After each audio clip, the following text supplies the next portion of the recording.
What's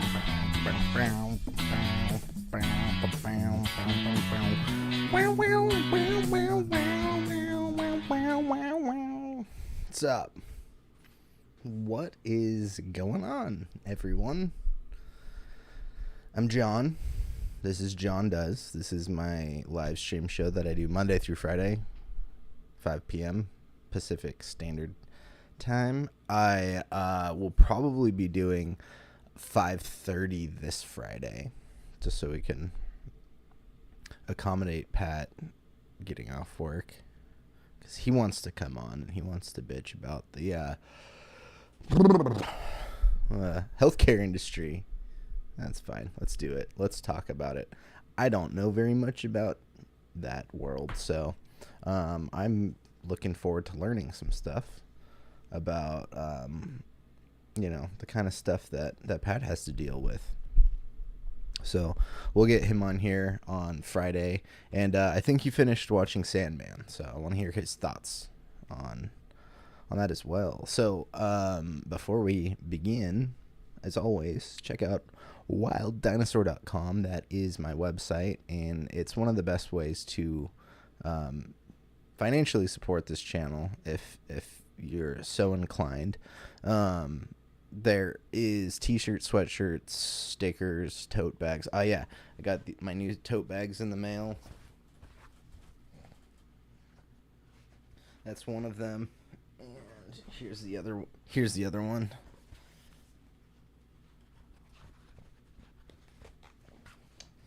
So they're nice canvas bags with really cool handles. I like the fact that you can change the color on the handles. There's yellow, red, and black. So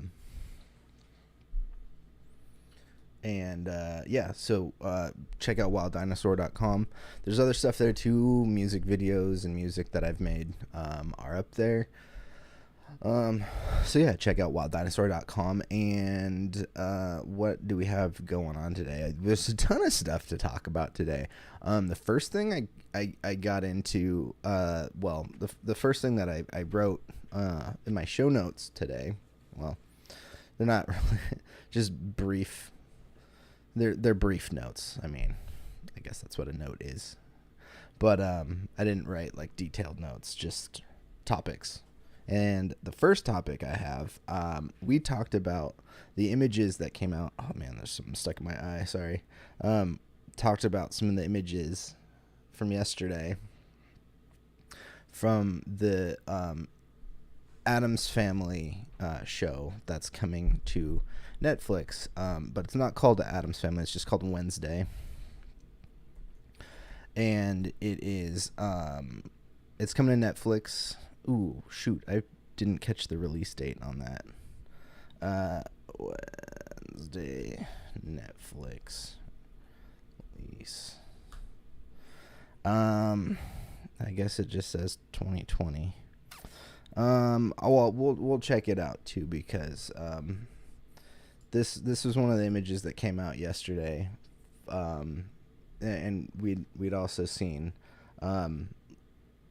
Catherine Zeta-Jones as Morticia, and Luis Gomez. Oh my gosh, Luis Guzman as what am I trying to say? Gomez Adams. It's weird that he's not even listed here. Oh yeah, Gwendolyn Christie is gonna be in this as well too. There's rumors that Christina Ricci might be popping up for something. Oh, the guest stars. Why is I guess Luis Guzman is listed as a guest star. And the rest of the family is listed as regulars. This is Wikipedia. What do we care about Wikipedia? It's kind of factual, kind of not. Anywho, I do use it as a reference point sometimes. Especially with films, because, I mean, whatever. When I get a fact wrong about a film, it's not usually a life or death situation. So, but yeah, there were images yesterday that came out. This one up on screen right now is one of them. For Wednesday, but today I woke up and I've subscribed to the Netflix YouTube channel. Why? Why, you ask? Well, they drop all their trailers on their YouTube channel. So, I saw right there on the homepage recommended top recommended videos was the trailer for Wednesday. So I'm gonna pop this up and we can watch a little bit of this. We can watch the trailer. I do have the sound turned off, as to hopefully not get in trouble with Netflix. I've heard people say they have issues with showing Netflix stuff. So far so good, but that's why I'm keeping the audio off. So yeah, she's it looks like she's getting kicked out of schools. It's one of the premises of the show is her finding her place.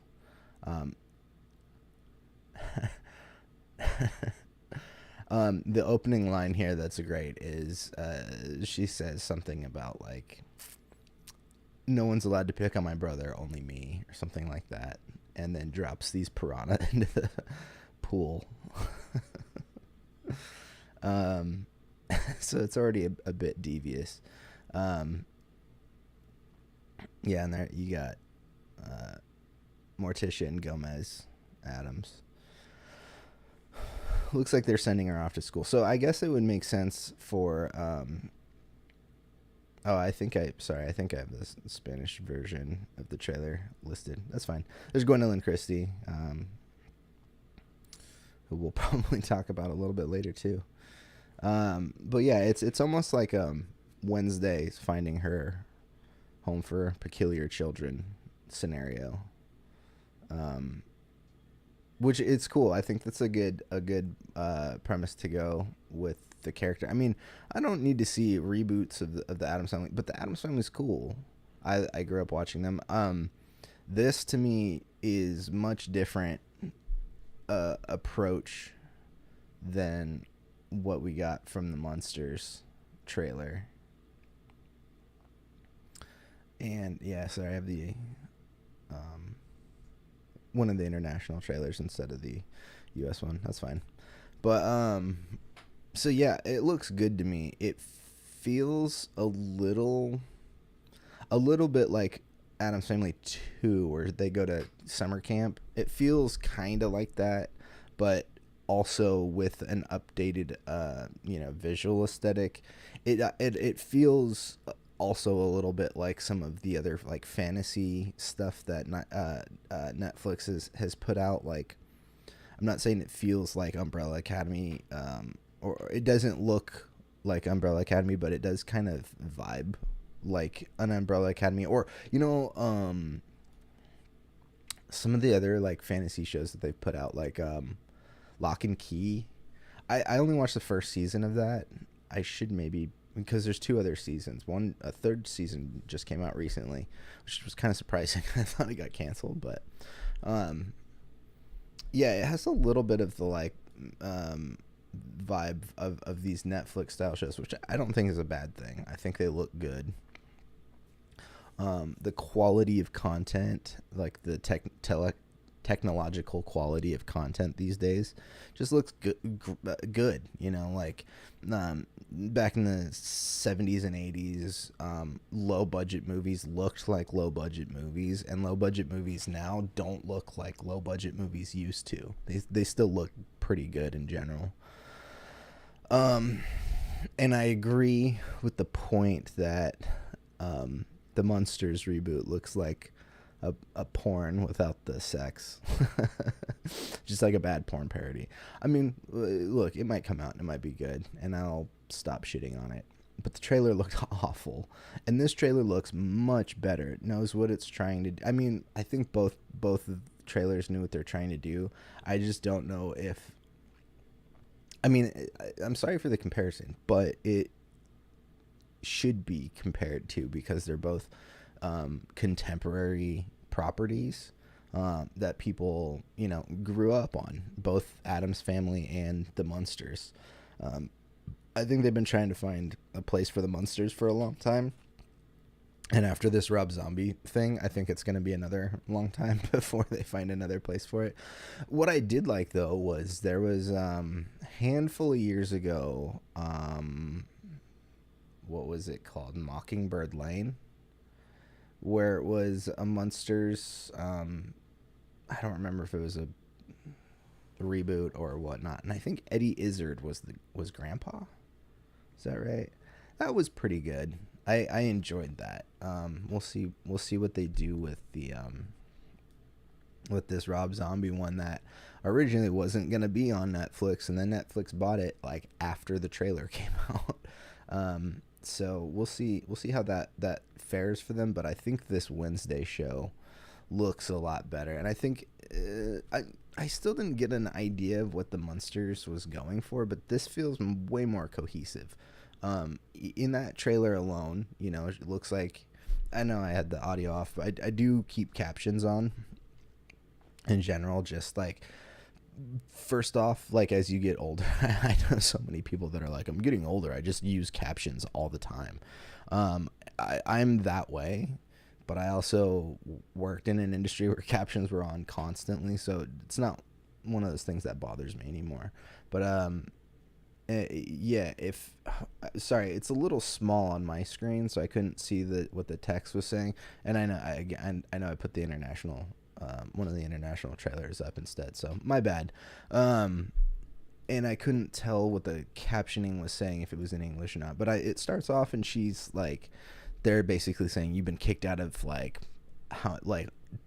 11 schools in such amount of time or whatever, kind of implying that she's like, a troublemaker, and the show seems to focus around her finding a place that she feels a bit more accepted. And I think just that premise alone is much more a cohesive plot or story point that you get just through the trailer than I got from the Munsters at all. I'm trying to think back to that trailer. I had a hard time absorbing it. It just looked bad. They go to Hollywood or something. I couldn't tell you, honestly. I can't remember. But it didn't. The plot didn't stick out to me as much as the plot sticks out of the Munsters trailer, as much as this trailer to me. It's very focused, with room for like wiggle room, I guess. So yeah, I enjoyed the Wednesday trailer, and see, I'm trying to. I know I looked it up and it just said 2022, but there has to be. There we go.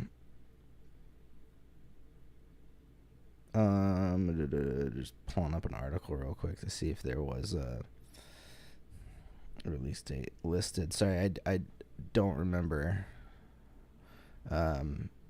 what it said at the end. It just says coming soon, only on Netflix. So it'll be out. It'll probably be a October release, I would imagine. It's the Addams Family, and they're creepy and they're kooky. And all a little spooky. They're the Addams Family. So I would imagine that's probably coming October-ish. Might get a release date, in the next couple of weeks, I would imagine. The end of the Wendy Williams show. Don't get me started. I don't know her personally, but there was a incident at one of my previous jobs regarding Wendy Williams and her crew.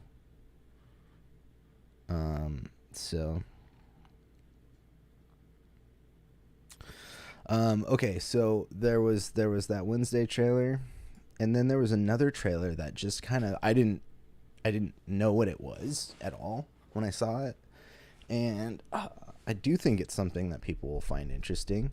It's a based on a book. It's a true story, or based on a true story, and this is the poster.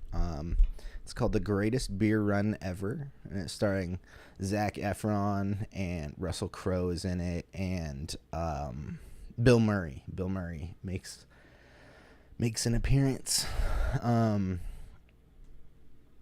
Sorry, I still got something in my eye. So I guess this is based on a true story, like I keep repeating over and over again. It's about a guy, I think he's from like Boston, who it's during the Vietnam War, and he,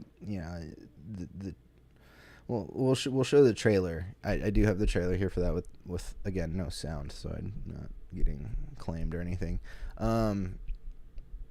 I don't even know if that's the main metrics that they go by. For a while, there was like these audio not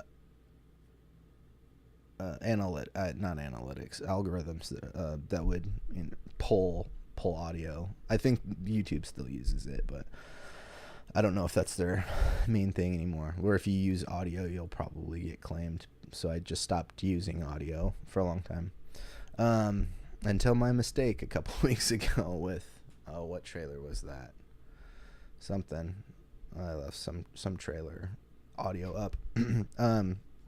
Anywho, so The Greatest Beer Run Ever is about a guy who, sees all of his friends and neighbors getting enlisting or getting drafted into the Vietnam War, and he's out drinking with some friends one night, and the bartender, they're talking about the Vietnam War, and the bartender says something along the lines like, "I'd love to give every one of those boys a beer."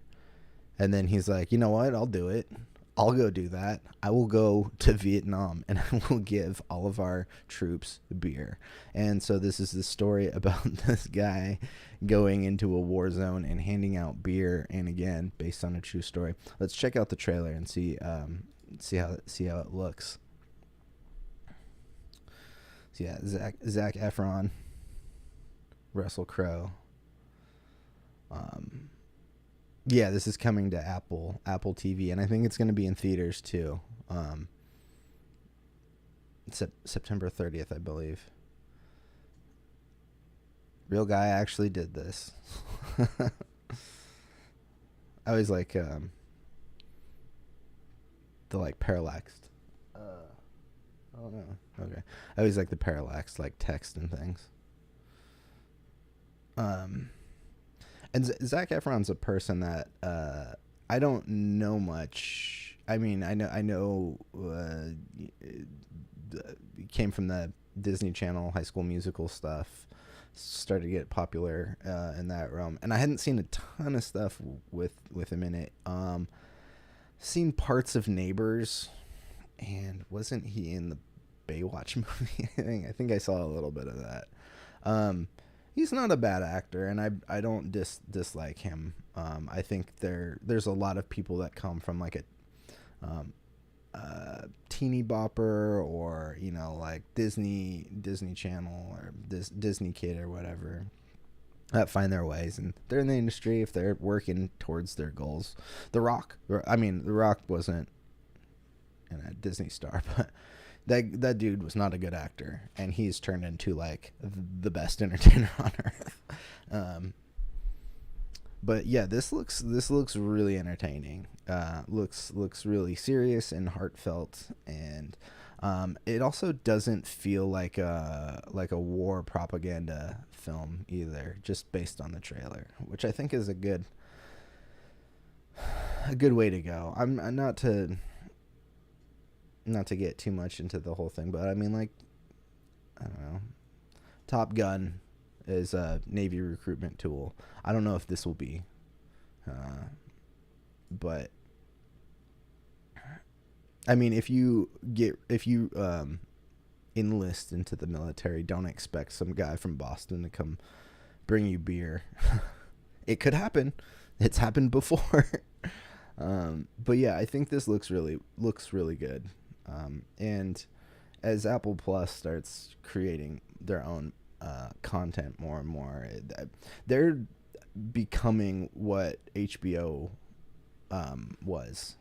When they first popped out there, it didn't have a whole lot, but yeah. So that's on Apple Plus and coming to theaters soon. I'll pull the graphic back up because this looks like a really good movie, or it could be a really good movie. And Apple Plus is starting to feel like they're upping their game and getting more invested in higher quality stuff. I mean, you think about Netflix and you think about, well, Netflix just puts out all kinds of stuff. And HBO has widened their grasp, but when I was a kid, HBO was it hasn't changed compared to what MTV stood for, music television. You don't get that anymore. But HBO stands for home box office, which was at the time one of the premier movie channels. You had to pay a ton extra for HBO, and now it's just super accessible, but they still put out high quality stuff, as we'll talk about after the break too. Oh shoot, I didn't change my breaks. Shoot, I didn't do that. Oh well. Maybe we'll just do a quick short break today. It's fine.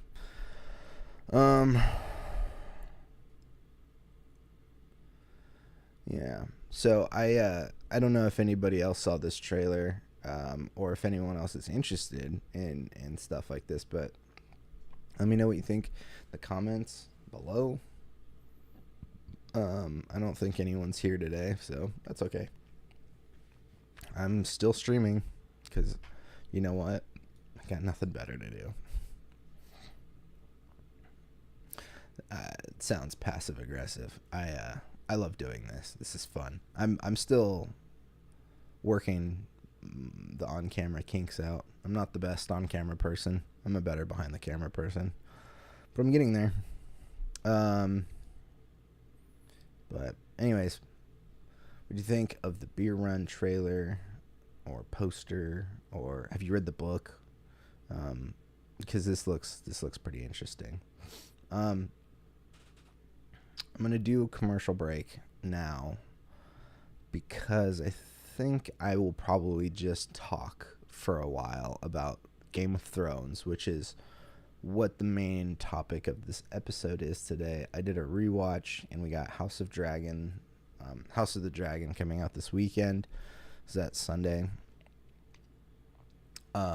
So let's do a commercial break, and I will. We'll just do one commercial right now. I'm Richard's Pet Wedding Facilities, and I give these stickers away at every pet wedding. The kids love them too. This bag from, what's his name? Wild Dinosaur? Weren't they all wild? What an oxymoron. Anyways, I like to put my special things in this bag. Plus, I'm pretty sure this is my spirit animal. Life gave me lemons, so I sold them for this sweet baseball tee.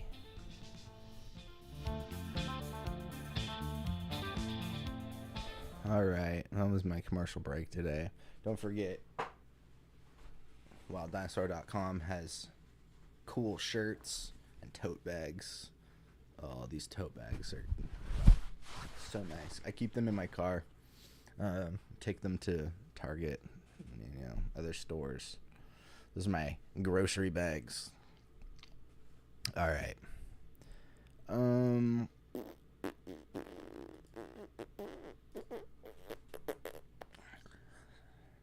Bum bum bum bum bum bum bum bum bum bum bum. Sorry, that's some Zelda music, but it's mixed with Game of Thrones. So Game of Thrones, right? We all, well, not all of us, but a large portion of people watched Game of Thrones. It took over the world for 8 seasons. The book series has been going since 93, 92. I think it was released in 93. It's still going. It's not done yet. The show beat the book series. Hey, what are you going to do about it? There's nothing you can do about it. It is what it is. So, I mean, there was people. I was talking to my buddy Dusty today. We had lunch, and Dusty was talking about, he was one of those people who's like, everybody's talking about Game of Thrones. I'm not gonna watch it. I'm not gonna do it. I'm not gonna fall into this bandwagon. You know what? I don't even want my computer open anymore with my notes. That's it. This is all I got. I'm just shooting off the cuff for a while about Game of Thrones. The rest of this episode is all Westeros, Game of Thrones, House of Dragon talk.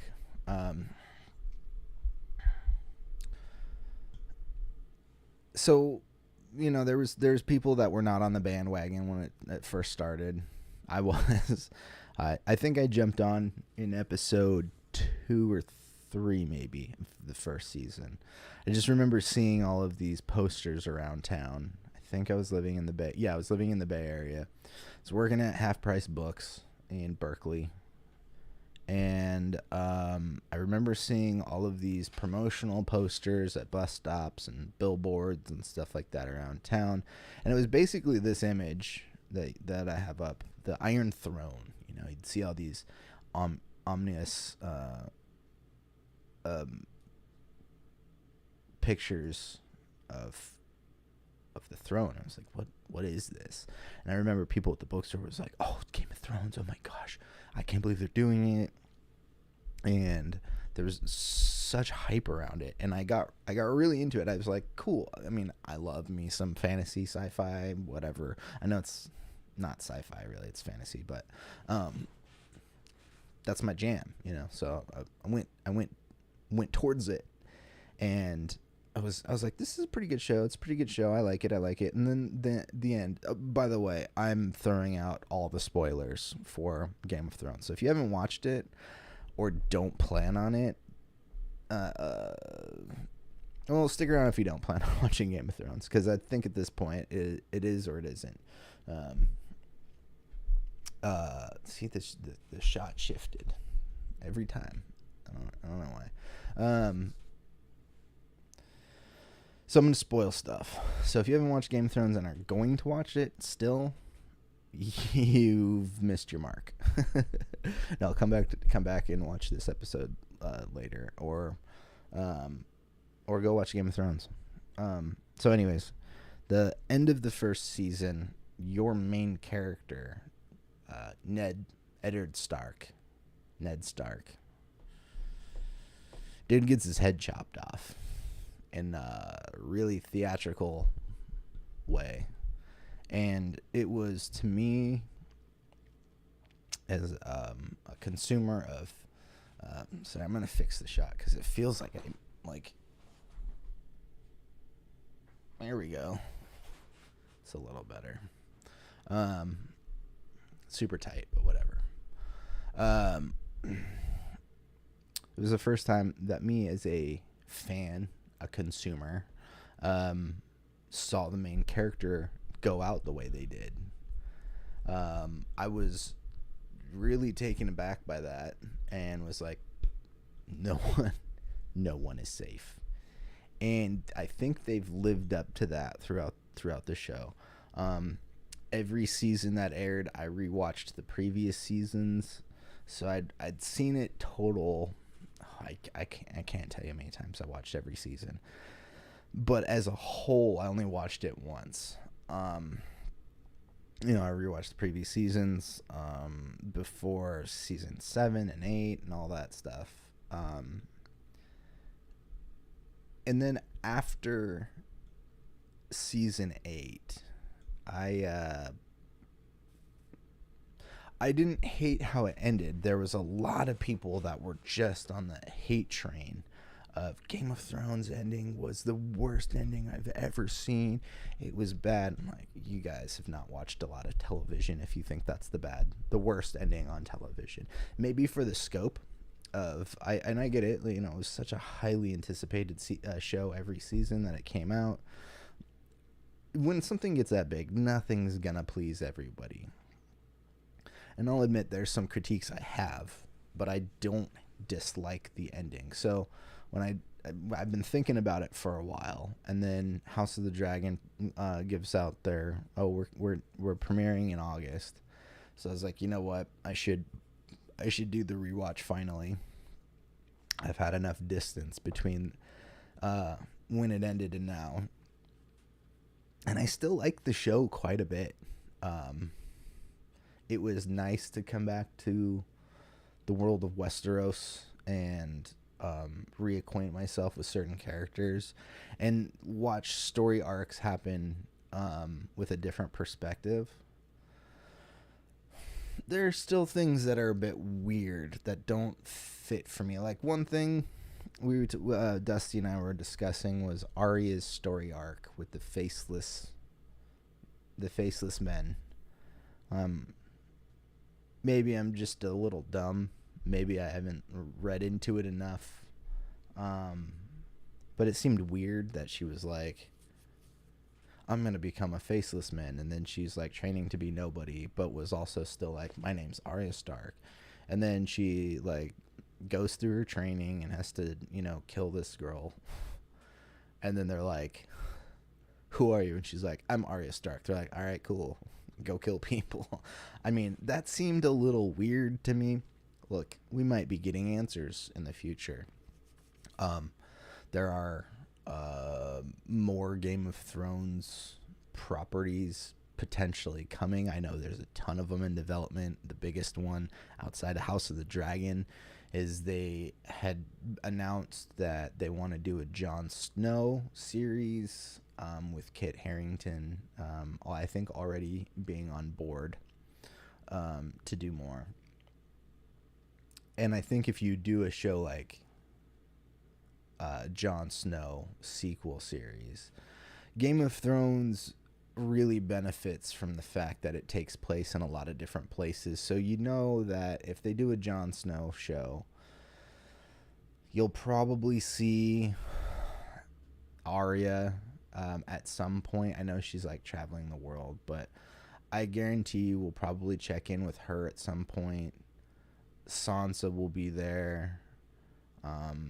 Just various other people that survive. I mean, we'll probably get Bran too. I think that kind of world, unless you have a really tight story, I think that world benefits from taking place in multiple places. And I just don't know if like a specific Jon Snow show, like everything is about Jon Snow, maybe Sam or like Tormund. Those three characters, which are all kind of in the same vicinity. I think Sam, I don't remember exactly where Sam winds up. Was he at the Citadel or was he at the Wall? I think because basically from the Wall up, that's what we know. Jon, like the ending shot of Game of Thrones, of the final season, is Jon and the wildlings going through the tunnel and walking into the forests in past the Wall. That's the end of it, and so, there'll probably be new wildling characters involved. Maybe I don't know what they're gonna do. I suspect there's probably something to do with the history of White Walkers and being beyond the North, and maybe the Children of the Forest, because it'd be nice to catch up with some of their history. Because they got shafted a bit. A lot of characters got shafted in the show. There's just so much content from the books. I mean, there's a reason why the books aren't done yet. Is like they keep expanding. This book series was originally supposed to be a trilogy, and then now we're in like 8-9 books now, something like that. But in my rewatch, I'm still confused slightly about some of the character arcs and how we got from point A to point B. The Arya thing being one of them, kind of confusing for me. Maybe somebody smarter who is more familiar with I read the first 3 books, and I think I did audio on the 4th one. Audiobook, the 4th one. And it's been a really long time since I read them. Like, I think season 3 or 4 was premiering when I first started reading those books. And so there's so much more that I don't even remember all of it because there's so much.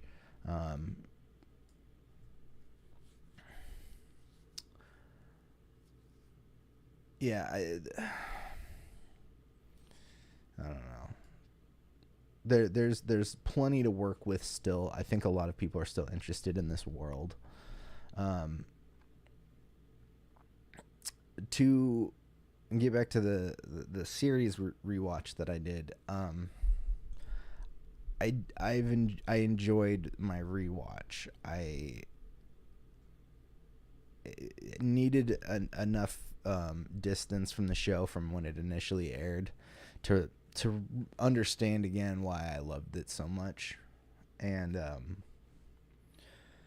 mean, that first season is, for the budgets that show had later on, that was a low budget first season.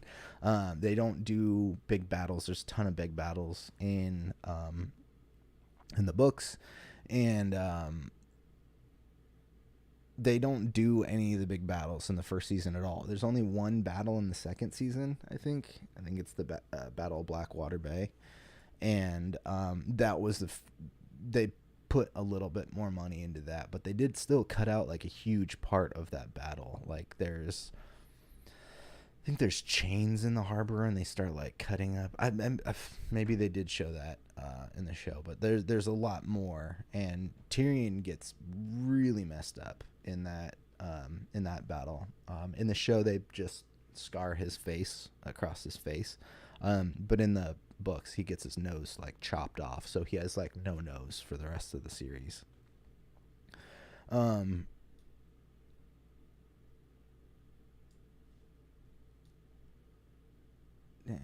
All right. So yeah, he has like he gets more physically deformed in the book than the show did. Partly, I think, partly for budgetary reasons, and also like Peter Dinklage is such a great actor. I think just adding the scar is fine. It still worked for his character arc, you know. One of the best things that they did in the and it's not something you can like overuse, but one of the best things that they did, I thought, was in one of the battles, Tyrion gives this like, "Oh, let's go do this." It's in season 2, and to like bypass having to pay for, you know, a huge battle sequence, the Tyrion's like, "Let's go," you know, this big like monologue to get people pumped to go fight in this battle, and right as they're like running to like take off, somebody smacks him in the head with a hammer and knocks him out, and he wakes up after the battle's over. I thought that was kind of clever, cheap in a filmmaking kind of way, but it works. It worked for me. Yeah, let's see. The Stark storyline overall, all of the Starks, is super tragic. But when it comes to, you know, after Ned dies, then you have the Robb and Catelyn are the two in charge, the oldest son and the mother, and Catelyn Stark has more to do in the books. You know, they do bring in resurrection as a thing, and she comes back as Lady Stoneheart, who's basically zombified. Catelyn Stark still got the Pez dispenser head thing going on because she gets her throat slit. And she goes on a revenge streak, and I think they split up part of her storyline between some Arya's and mostly Sansa. Mostly Sansa's storyline. So they cut out, you know, huge characters from the books. There's so many side characters that never made it. What's his name? Patchface. Shireen Baratheon's like court jester or whatever, who has a whole like side story about how he like survived a drowning or something and came back changed. I don't know. There's more of this like faux religious stuff in the books, like the Lord of Light and all this stuff. I think just to finish my start conversation. So most of the story arcs obviously come full circle to a point, but Robb and Catelyn in the show are killed at the Red Wedding, and it just feels super I mean, they just take one hit after another, that whole family, and it doesn't really get better for them in the long run. Maybe one or two of them, but the rest of them still suffer quite a bit. I mean, all of them suffer a bit. A couple of them do come out on top, though, literally. Bran Stark is the king of Westeros. That was a big shocker for people in the finale. And I remember people being like, that makes no sense. Why is Bran the king of the six kingdoms, actually, because the North remains its own separate kingdom with Queen Sansa at the helm, which that was great. But I remember people like just complaining that like it makes no sense for Bran to be the king, and I'm like, I don't know about you, but if there was somebody in our society that could see through time and space, I'd probably vote for them. The walking CCTV as your leader, commander in chief. I think that's a smart choice. Anybody who can see history and preserve it would be somebody that I would trust to be a leader. Now, do I think they could have done one or two smaller steps to like get there? Yeah, probably. I mean, Bran's completely out of, I think it's season 5. He's not in it at all. His whole like training season is like not on screen at all. He just comes back one season and he's already like been training, and you get the Tower of Joy scenes and stuff like that. But yeah, Bran's like not in a full season. Something like that. So I think they could have done a little bit more to like move that along. I don't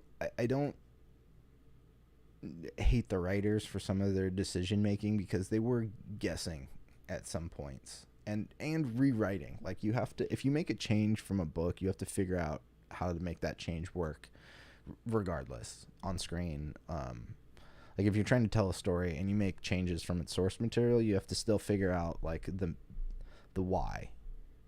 From this character goes from here to here, physically or emotionally, and there usually needs to be some sort of cause for that. Oh man, there's so many thoughts about this show. But yeah, there's some stuff they could have done a little better there, and I think ultimately those last 2 seasons would have benefited from one season. Season 7 is 6 episodes, and season 8 is 7, or is that backwards? I think it's 7 and then 6. Either way, maybe do 2 8-episode seasons. And I know this is all budgetary stuff, but this is how I would have tried to consider telling the story, with a couple more moments of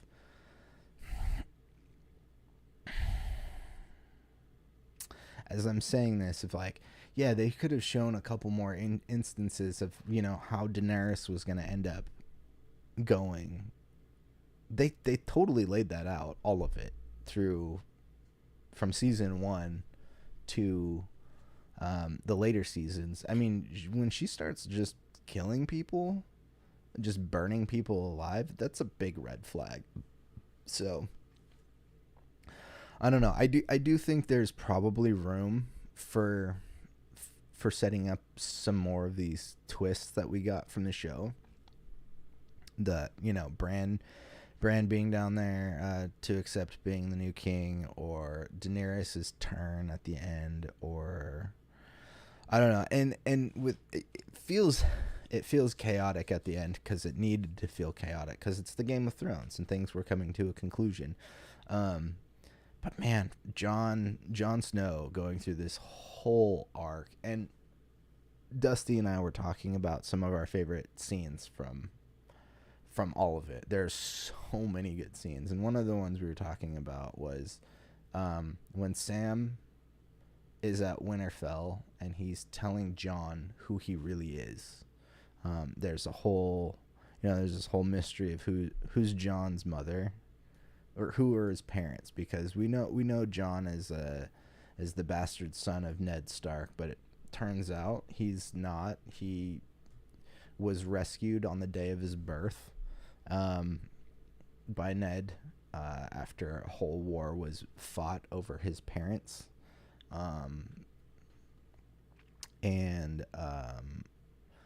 Jon is the actual heir to the Targaryen throne.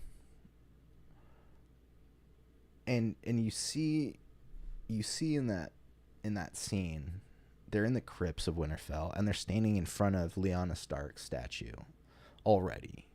And then he explains that no, your name is actually Aegon Targaryen, and you're the son of Rhaegar and Lyanna Stark. Kit Harington, in that scene, you see everything, you know.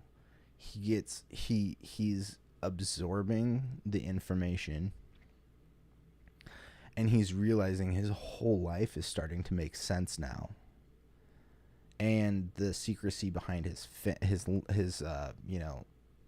parents, his lineage, and then you also see him start to like calculate, well, what does this mean now? And not just for me, but for Daenerys or the Seven Kingdoms, whatever. You see all of that in play in that scene, and that was one of those things that was really well acted by both. I think his name's John Bradley, who plays Sam. He's great. I love him. I should check to see what he's been up to, because I watched a bunch of interviews with the cast and crew from all of the seasons. Not every interview, but they pop up in YouTube recommendeds, and I watched some of those, and he just like he steals like every Comic-Con he was at. He was one of the more entertaining actors in those interviews. He seems like a really fun guy to hang out with, and so that scene was done really well, and this show ultimately has a lot of stuff that was done very well. It might, for a time, it was maybe considered one of the greatest. I still think it can be considered one of the greatest television series of all time. You can have your opinions about how the story played out, but they did a lot of technical achievements for television. They had some of the highest budgets there towards the end that any television show had ever had. And yeah, like we finally started to get movie quality television shows. They're not the first to do it, but the things that happened prior to that, I always attribute the other HBO drama shows like Deadwood, Rome, Sopranos, those shows. They all were walking so Game of Thrones could run, and some of those for like just the budget that a show can get to, and Game of Thrones really did need it. You can't do. There's so much stuff that's cut out of the books, like the White Walkers they're mentioned once or twice as like a legend, but in the books the White Walkers like ride giant ice spiders, and there's like other kinds of monsters and creatures and stuff. The dire wolves are huge. There's dragons, obviously, and they put a lot of money into the dragons. And the wolves look a little wonky at times, but I understand they were like doing scaling. They would like they would film like a real wolf and then scale it up a bit, but you can't really do that too much before it starts looking like really fake. And you can kind of tell throughout the seasons where they like decided, all right, well, we have to have a dire wolf here. Let's do this as quickly as possible. But it still looked pretty good. You know, like when I think of television shows, and I'm not just a quick thing that goes to my mind when I think about like not quality television, but shows that maybe require larger budgets or graphics and stuff like that. And it's like, you know, CW shows, the DC shows, like the Flash and stuff like that, where you got to see him run real fast through a city and you got to do all the streaks around town and stuff. And they do that, you know, every episode and stuff. But Game of Thrones really came out swinging hard. And I do think they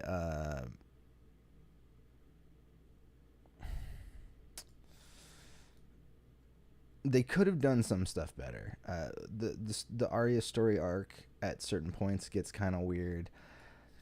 Daenerys, for a little bit in the first couple of seasons, she's like just drifting through like the desert and stuff. I get it's supposed to be part of the story arc, but I don't know. I could have done with a little less of that and a little bit more of a couple other things down the road. Sansa's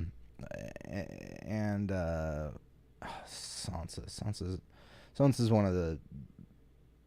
of the best character arcs in that show. She's gone from completely like selfish, annoying character to like ruthless, badass. Like, I want Sansa to run everything. And in that, oh god, yeah. She ended up being really awesome. And let's see what other there's a ton of characters. The Lannisters. I kind of agree with most people. Their ending, the Jaime and Cersei's ending in the show, was a bit lackluster.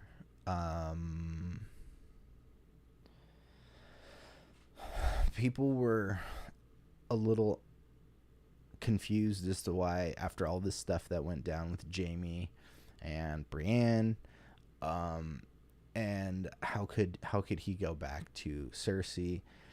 I think that is a good analogy for the easiest way to say it. I think is like drug addictions, but people have those addictions with people too. People are in really terrible relationships that they shouldn't be in, letting other people control them or just be, you know, toxic or even abusive. And I think Jaime's arc really is, by the time King's Landing falls on both of them, literally, like the castle collapses on them, by the time that happens, Jaime's arc feels more complete than Cersei's to me, because Cersei was this wannabe badass for most of it, and then was a really big badass for some of it. Like, she does some ruthless ass shit in that show, blowing up the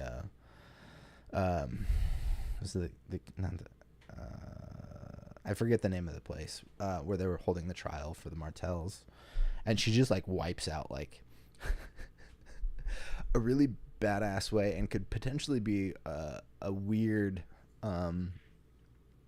way to like get rid of too many characters. It's just like, just kill them all. Well, that's kind of what Cersei did, and in a really badass way. You know, you have the High Sparrow and you had the Martells and all that stuff. It's like, well, how do you get rid of all these characters so we can move into the like final stages of the Game of Thrones, you know? And how do we get into the Battle of the Bastards and stuff? And with Cersei, she was like, well, let's just put them all in a room and blow that motherfucker up.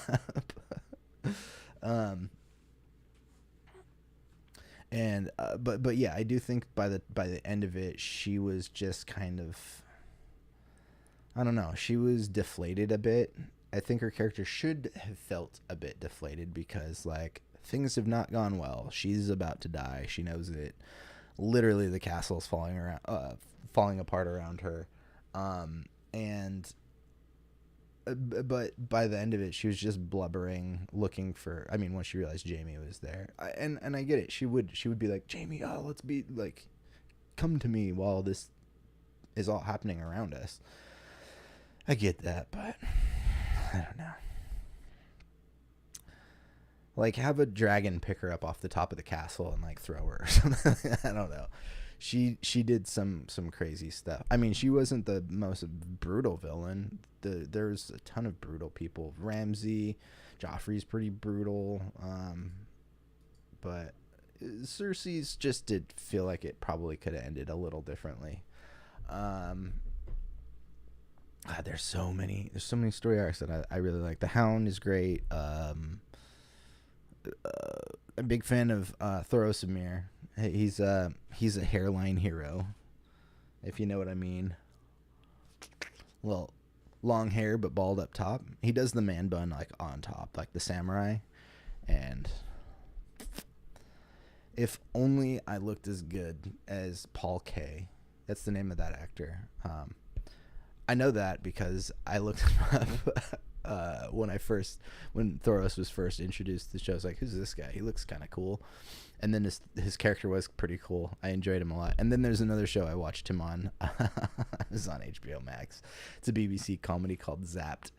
Not to be confused with the Zendaya Disney show from like 15 years ago, 10 years ago, whatever. I don't know. I don't know how long she's been around, or how old that show is, I should say. Zapped is a really Pat and I should talk about Zapped this week. Yeah, I'm gonna bring that up. I'm gonna bring that up to Pat. I'm gonna start writing some notes about what Pat and I are gonna talk about. Zapped should be one of them. Yeah, the some of the characters around the Lord of Light were cool. Beric and Thoros were cool characters. I mean, they're essentially like kind of like Robin Hood or Merry Men in a weird religious way, but it worked for me. I've always liked the Robin Hood storyline. It was like one of my favorite Disney movies as a kid was Robin Hood and Peter Pan. So yeah, I don't know. I think Game of Thrones still holds up. I think there are valid criticisms about where the story could go or could have gone or how it could have played out a little better. But I have a controversial take. I think the writers of Game of Thrones have gotten too much flack for how season 8 ended. They were signed on to do a Star Wars. Oh man, see, did it again. There we go. They were signed on to do a Star Wars, and then they got let go of that over creative differences. They were gonna do. There was another HBO show they were gonna do, which was about what if the Civil War had gone the opposite way, and what it would look like. And people threw a fit over that, and I'm like, guys, Men in the High Castle exists. Like, that's what that is. It's an alternate version of what if this side won the war instead of this side. And people were like, this is racist. And it's like, this is literature. Like, literally, it's literature. Like, not everything is a politically or racially motivated thing. Sometimes we can just have an imagination about storytelling. And that one was interesting. I wasn't attached to the content specifically, but then I had heard, and I don't know where this they stand with this, but I have a copy of it down here that I haven't read yet. But there's a book called The Three Body Problem. It's a Chinese science fiction. Was recommended to me a long time ago. I'm gonna pull this up real quick. This is the book. And I think there's multiple books to this. And he'll do a quick synopsis. This is just, I don't think there is a synopsis here. It's just the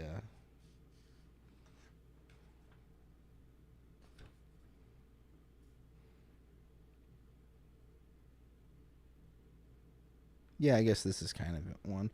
With the three-bodied problem, English-speaking readers got their first chance to experience the multi-award-winning and best-selling three-bodied trilogy by China's most beloved science fiction author.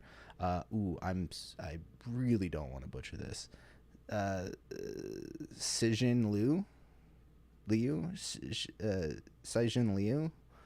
Forgive me. Really, forgive me. Now the opening volume of the series is available in paperback for the first time. Set against the backdrop of China's Cultural Revolution, a secret military project sends signals into space to establish contact with aliens. An alien civilization on the brink of destruction captures the signal and plans to invade Earth. Meanwhile, on Earth, different camps start forming, planning to either welcome the superior beings or help them take over the world as seen as corrupt, or to fight against the invasion. The result is a science fiction masterpiece of enormous scope and vision. So that's something I really do want to see. It sounds like an interesting story. I should read this. Hey, maybe I will be the director of this at some point. But I think they've gotten too much shit. And look, they're not George R.R. Martin. They're not writing the story. They did adapt it, and I know people had problems with them, but we shouldn't be blacklisting these dudes from TV because you didn't like how their show ended.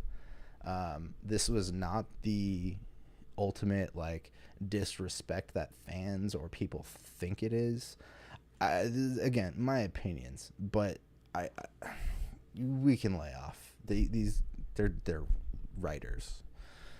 Again, you can not like how they told their story, but like to say they should never be like writing movies again or any of that is absurd, and kind of falls into that, to me, immature aspect of like, well, this is not same scenario, but like when people talk about like artists as being sellouts, I'm like, that's literally what they're trying to do. Sell out. We're all trying to make money. We're trying to survive doing the things that we do best.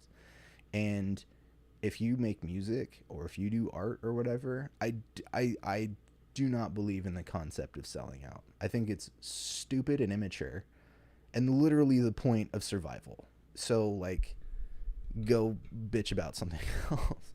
And I feel similarly about the Game of Thrones writers. Like, you can absolutely disagree and not like how they told their story, but to say things like, and I've read tons of stuff, hate on them,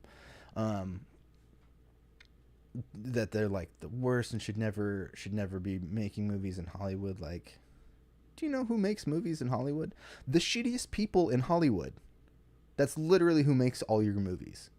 And these guys didn't do anything to like hurt you or disrespect you, or they were just trying to tell a story. And sure, it might not have hit you the way it hit others, but I don't know. That's my take on the writers. The rewatch, overall, I enjoyed it. It reminded me of why I liked Game of Thrones to begin with, and it really kind of, the ending is still not even for me. I still think there's like, okay, so how do we get from here to here? There's still moments like that, but it doesn't, my rewatch of it, like, remove a couple years now from the ending. I enjoyed it. It's a great piece of fantasy content, and I'm glad that we have it.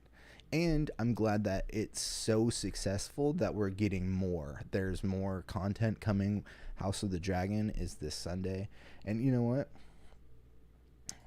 As we talk about that, I'll play the trailer here.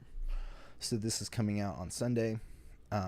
We've got some big stars in it. Matt Smith I think this will hopefully be something that makes Matt Smith a little bit more of a household name. And there's other content in development for the world of Westeros. Like I was mentioning earlier, there's the Jon Snow thing. I think I remembered them saying they were planning on doing Dunk and Egg, which is stories of a younger Aegon Targaryen. One of the there's like 15 Aegons, I think. Some I don't remember. Some of the house names get really confusing to me. One of the younger Targaryens befriends like a knight, and it's people just call him Egg, so nobody knows he's like Aegon Targaryen.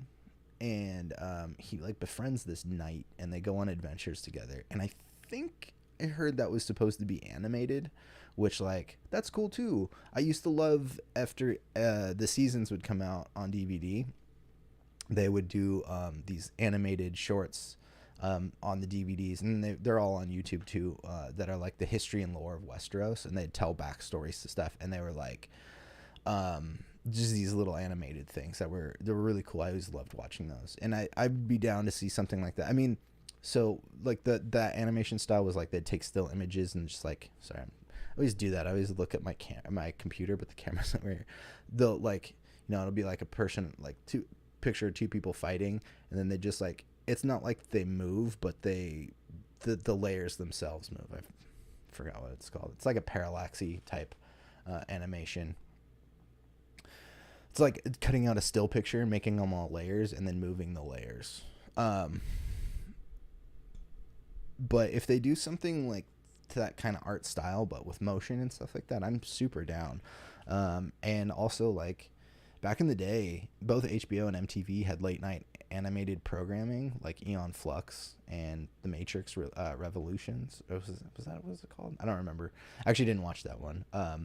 But yeah, there were some of these like adult themed animated stuff where I could totally see something in Game of Thrones in that world.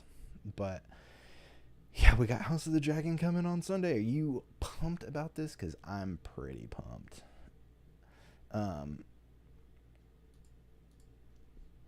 So yeah, I'm excited to be back into the world of Westeros, and also I'm excited to be excited about the world of Westeros. There's so much hate after season 8 and things like that, and it's exciting for me to feel excited about this again.